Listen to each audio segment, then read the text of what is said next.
This is a massive thump on the nose for Manchester United today. Yeah, it was a bad one. I mean, when the stadium's got about 20,000 fans left in at the end in a major game like this, then basically it's as bad as it can be and you're 3-0 down.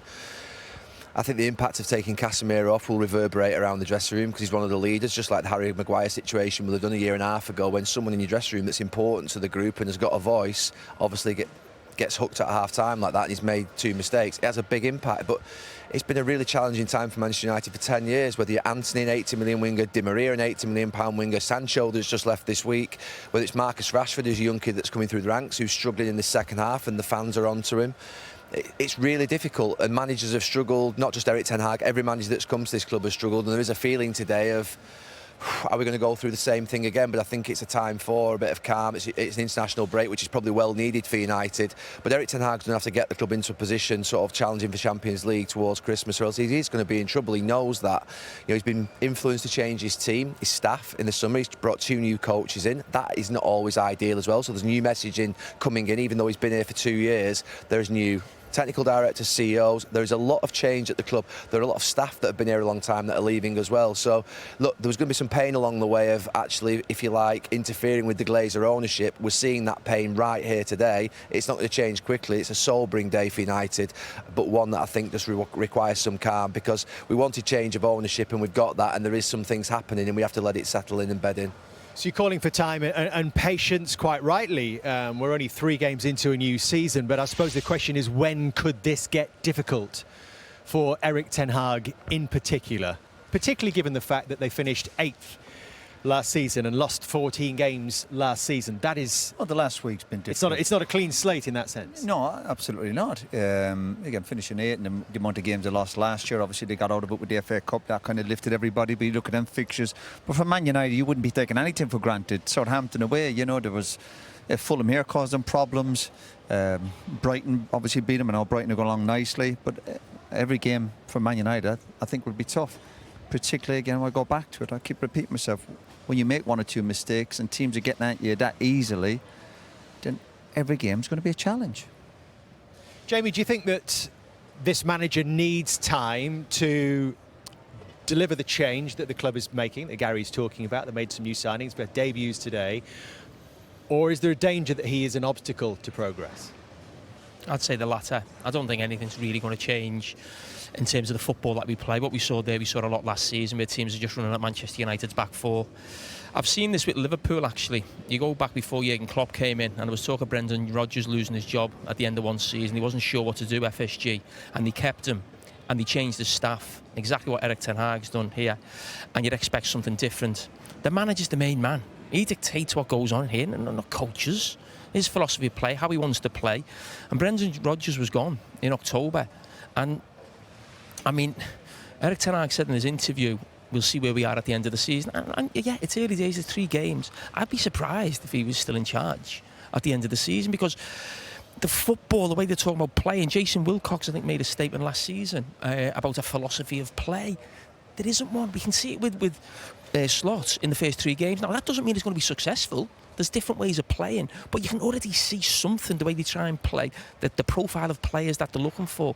With Man United, it just looks a mess of players on the pitch. And if I'm being totally honest, I mean, I mentioned this before, but the ownership didn't want to keep him. He won the cup final, and it put them in a position where they weren't sure what to do. So then they were scurrying around Europe, speaking to agents and other managers, seeing if they could find someone better than Erik ten Hag. They didn't feel like they could, so they stuck with the manager, and they didn't have the nerve to make the change that they felt that they needed to do. We know that.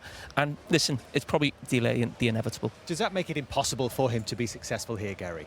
Look, there's no doubt. I don't agree with the nerve bit at the end. He used the word bottle up there on the gantry, and that's why we were arguing for 20 minutes.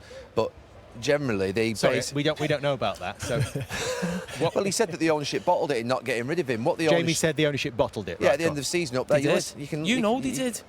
Oh my God, how can you say they bottled it? They were really open about the fact that they went and looked for a manager to try and replace Erik ten Hag. They couldn't find one. Bayern Munich had a few months to replace Tuchel and found it difficult and ended up employing someone as a 3rd and 4th choice. Liverpool had 6 months to replace Klopp and employ Arne Slot was 3rd choice. It wasn't easy to get a manager in at the end of last season for Manchester United or any club in Europe. So you are openly admitting that they were looking for another manager. You just said it. Yeah, exactly. They admitted it. Exactly. So they're looking for somebody else, and they can't actually get. So they don't want this this manager. If you're happy with your manager, you don't start speaking to other managers. The people you're talking about, Bayern Munich and Liverpool, they knew the managers were going 6 months before the end of the season. Still couldn't find a manager. I know, it doesn't matter. They had to find somebody. If you're happy with your manager, you don't start flying around Europe speaking to agents. Eric Ten Hag wins the FA Cup, and I think it shocks everybody. It shocks Ineos, and they then think, well, OK, we'll still go and we'll still go and look around Europe and see if we can find a manager. They couldn't find a manager that they felt would take the club forward at this moment in time better than Eric Ten Hag could. So he kept his job. Liverpool couldn't find the manager first, second and third time. Neither could Bayern Munich. It was hard to find managers at the end of last season. A lot of clubs in Europe were trying to look for a manager and couldn't find one. Ineos tried to look for one to replace Eric Ten Hag. They couldn't do, so they decided, because he won the FA Cup, they would stick with him. What part of that don't you understand? Could they have had Arne Slot? They didn't want Arne Slot, probably. They didn't think that Arne Slot was more of a guarantee to take on this club more than what Eric Ten Hag was. Who, to be fair, it shouldn't be sniffed, by the way. It shouldn't be demeaned that 2 trophies in 2 years winning the FA Cup is all of a sudden now a really bad time. Finishing 8th in the league is unacceptable, but they've won 2 trophies in 2 seasons. He pointed to that this week. In Manchester United's history, there were many seasons where they went years without winning trophies. So Alex Ferguson, it took him 6-7 years to win a Premier League. It takes time sometimes. Jurgen Klopp, it took 5 years, 6 years. Arteta's on a journey of 5-6 years to try and win a Premier League. If they're winning trophies along the way, they shouldn't be sniffed at. In Jurgen Klopp's 3rd season, they were in the Champions League final, and you could see something building going forward. If you think... It's not good enough. It's what? It's not good enough. So how long do you... Why was it going to... For the fact I'm saying that they bottled it in the summer, what was going to be different this season just by changing your staff? What difference were we going to see in Manchester United this season? Really simply, there's a thought process that every manager that's been at Manchester United over the last 10 years is really bad. They're not good enough. What's he called? Van Gaal's not good enough. Rangnick's not good enough. Solskjaer's not good enough. Mourinho's not good enough. Yeah, you always blame the Glazers. Who are you going to blame now? Moyes is not good enough. So what they've tried to do is give a stable platform above him with different people, technical directors, sporting directors, head of recruitment, CEOs, all changed, that actually it might not be the coach that's the problem at the club. It might be the fact that they've not got the right balance around them. So let's get the right support staff in, which is what they've done, and see whether this manager can thrive under a better leadership above him. That's what they've tried. I don't think that's wrong.